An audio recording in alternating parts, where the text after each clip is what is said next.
अंसार साहब आया, उन्हनि जे बारे में पाण सल्लल्लाहु अलैहि वसल्लम फरमायो त अंसार जे मथां जेका ज़िम्मेदारी हुई उहा उन्हनि पूरी करे छॾी। नबी करीम सल्लल्लाहु अलैहि वसल्लम निमाज़ जे बारे में ख़ासि तौर ते वसियत कई। इबादत में असला असला ग़ुलाम जेके हुया, नौकर चाकर हुया, उन्हनि सां पाण सल्लल्लाहु अलैहि वसल्लम वसियत कंदे फरमायो त वमा मलकत ईमानुकुम, त उन्हनि खां जेको आहे आराम सां नरमी सां पेश अचिजो।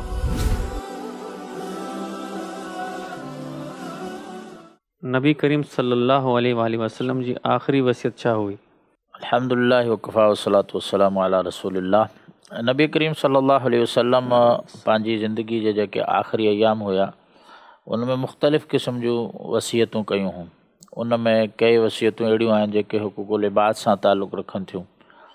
के जेको वसियतूं आहिनि घरेलू मामलात जी बहितरी जे हवाले सां आहिनि। कुझु वसियतूं नबी पाक सल्लल्लाहु अलैहि वसल्लम जूं अहिड़ियूं आहिनि जेके सम्झो कि असहाबे नबी सल्लल्लाहु अलैहि वसल्लम जे हवाले सां आहिनि, ऐं कुझु वसियतूं अहिड़ियूं आहिनि जेके नबी करीम सल्लल्लाहु अलैहि वसल्लम अक़ीदे जा सभ खां ख़तरनाक तरीन बीमारी हुई उन जी निशानदही पाण सल्लम कई ऐं उन जे बारे में नसीहतूं कयूं। नबी करीम सल्लल्लाहु अलैहि वसल्लम पंहिंजे सहाबा जे बारे में इहा वसियत ऐं नसीहत कई हुई त अंसार बिलख़ुसूस जेके अंसार साहब आया उन्हनि जे बारे में पाण सल्लल्लाहु अलैहि वसल्लम फरमायो त अंसार जे मथां जेका ज़िम्मेदारी हुई उहा उन्हनि पूरी करे छॾी।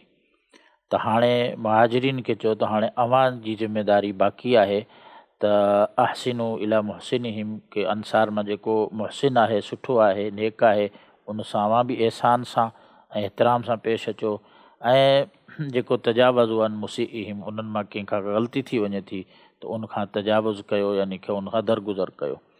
पोइ पाण सल्लल्लाहु अलैहि वसल्लम जेको आहे सैदना अली रज़ी अल्लाह अन्हु जी रिवायत आहे त नबी करीम सल्लल्लाहु अलैहि वसल्लम निमाज़ जे बारे में ख़ासि तौर ते वसियत कई। इबादत में असला असला, कि निमाज़ जी जेका ख़ासि तौर ते पाबंदी कजाओ।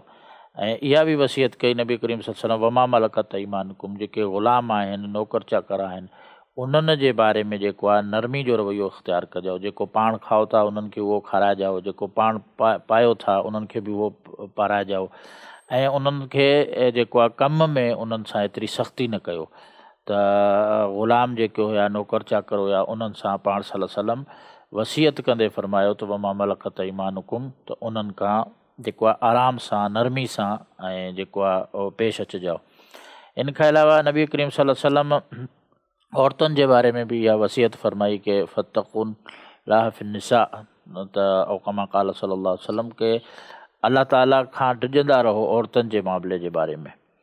ऐं ॿियो हिकिड़ो नबी करीम सल्लल्लाहु अलैहि वसल्लम बिलख़ुसूस अक़ीदे जी इस्लाह कंदे इहो फरमायो कि अला मन कान क़बलकुम इत्तख़ज़ू क़ुबूर अंबिया मसाजिद, अव्हां खां पहिरीं जेके बि क़ौमूं हुयूं उहे तबाह इन वजह सां थियूं त उन्हनि पंहिंजे नबियनि जी क़बरनि खे जेको आहे मस्जिदूं ठाहे वरितो, त फला तत्तख़िज़ू क़ुबूर अंबियाकुम मसाजिद, अव्हां पंहिंजे नबी जी क़बर खे ऐं पंहिंजे नबियनि जी क़बरनि खे मस्जिदूं न ठाहिजाओ।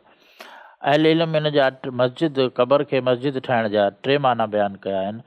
हिकिड़ो माना त इहो बयानु कयो आहे त क़बर खे मस्जिद ठाहिण जो इहो मतिलबु आहे त क़बर ते सजदो कयो वञे, यानी मकान सुजूद उनखे करार ॾिनो वञे, क़बर वारे जी ताज़ीम जे लाइ उनजे अॻियां झुकियो वञे ऐं उनखे सजदो कयो वञे, या उते जेको आहे मुजावर थी करे इबादत जी नियत सां, चिले जी नियत सां वेठो वञे, इहो बि क़बर खे मस्जिद ठाहिण जे बराबरि आहे।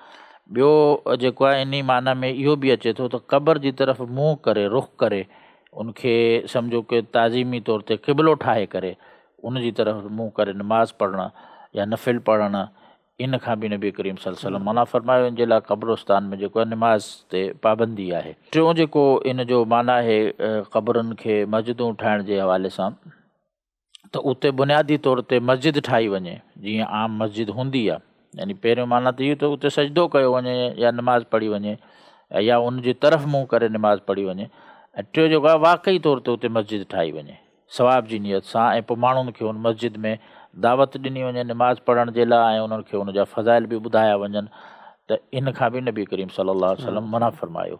त पाण सल्लल्लाहु अलैहि वसल्लम खे अक़ीदे जे मामले में इहो ई ज़्यादा फ़िक्र आख़िरी लम्हे में हुई, ऐं सहाबा खे इहो ई वसियत कंदा रहिया, नसीहत कंदा रहिया त ला तत्तख़िज़ू क़ुबूर अंबियाकुम मसाजिद, कि पंहिंजे नबियनि जी क़बरनि खे मस्जिदूं न ठाहिजाओ। त इहे बुनियादी तौर ते रसूलुल्लाह सल्लल्लाहु अलैहि वसल्लम जी वसीयतूं हुयूं।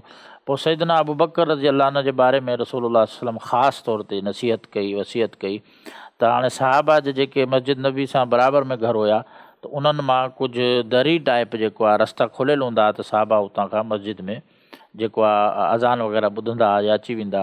त नबी करीम सल्लल्लाहु अलैहि वसल्लम फरमायो कि मस्जिद नबी जी तरफ़ जीअं जो बि घर जा दरियूं खुलियल आहिनि उहे सभु दरियूं बंदि करे छॾियो, इला ख़ौख़त अबू बकर, ऐं सिर्फ़ु अबू बकर रज़ियल्लाहु अन्हु जेके दरी आहे उहा कॾहिं बंदि न कजाओ। त इतां बि महसूसु थिए थो त रसूलुल्लाह सल्लल्लाहु अलैहि वसल्लम खे अबू बकर रज़ियल्लाहु अन्हु सां केतिरी ज़्यादा मुहबत ऐं उल्फ़त हुई।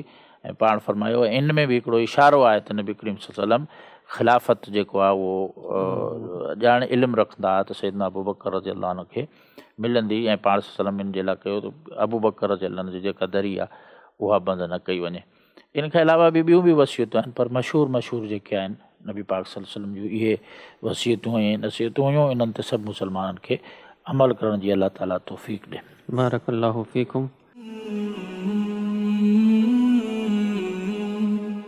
सब्सक्राइब करियो ऐं बेल आइकन ते क्लिक करियो त जीअं असांजी हर नई वीडियो जो नोटिफिकेशन मिले।